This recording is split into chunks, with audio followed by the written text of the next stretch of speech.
Hi, I'm Duke Nukem, and you're watching GR TV.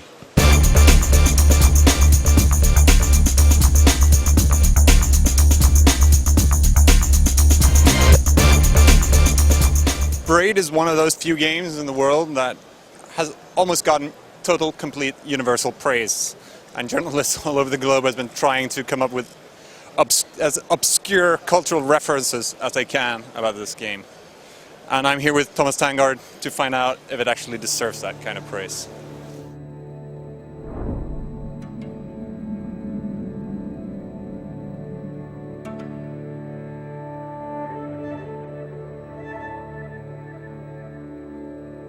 Its system is called very innovative. What can you tell us about it? Well, it's, as you said, it's Braid and it's out on the Xbox Live Arcade.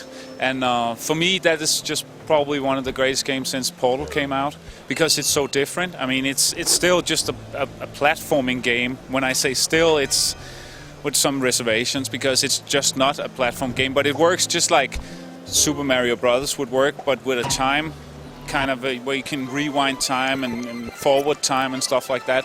But that's only for the first level. After that, it just changes shape again and do something new. I'm not really one of those guys who talks about games being artistic, because I think every single game that's out there has some kind of artistic feel to it, and it's a cultural phenomenon that we are playing games. So I wouldn't even go into that kind of discussion. But as far as the game goes, it's just a small team of guys making a whole new kind of experience when you play it, and for me it's phenomenal. But time plays, as far as I've understood it, time plays an incredibly big role in Braid. Yeah, time is just, it's the whole idea behind the story, and the gameplay is just it's kind of like infused into each other. It's a story about a guy who loses a girl and wants to get back with her, and starts wondering about relationship and where did he go wrong and how did that go wrong, and what can you do in a relationship to change stuff around, and if you had the ability to change stuff, would it even matter? That's the premise of the game, and it's just about jumping. I mean, there's a lot of references to old Mario games. There's a Donkey Kong level, but when you see it working and you take your analog stick and go forward, and it makes time go forward, and you stop and time just stands still again, and you make it go backwards and time goes backwards, so all the enemies you have killed reappears again, and you have to kill all those enemies. You have to think of a way to get through that level without rewinding too much and just go forward. And that's the kind of game that Braid is, and it just blends perfectly with the story. So for me, that's I love that game.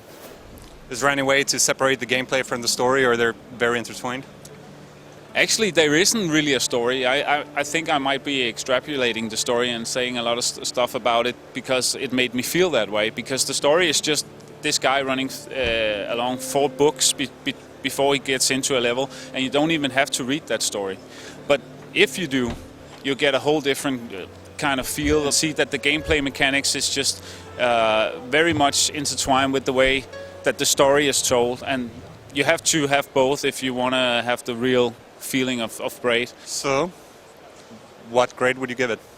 Yeah, well, I went for 10 out of 10, because when I sit down and review a game, I think about what is good and what is bad, and I couldn't really come up with anything bad about this game. I mean, even prices is just, you don't think about price when you see something like this. Yeah, that's one of the things I wanted to ask you about as well, because price has been a huge part of the discussion about Braid. And I don't understand it. I saw the Penny Arcade stuff about it, when they said like you could eat for $10 and at Burger King, and you can do this and this and this. But when it comes to a game that is really a revolution and a new way of working, people are just, oh, this is too much. This is not the same as we give for every other Xbox Live title. But for me, this is no problem. This could easily be a 400 kroner game, and I would still buy it. All right, so basically, go download now. Yeah. Go download, 100 Danish kroner. I don't know how much it is in Swedish, 120 maybe. Yeah. So go get it, cop that shit. All right, there you have it.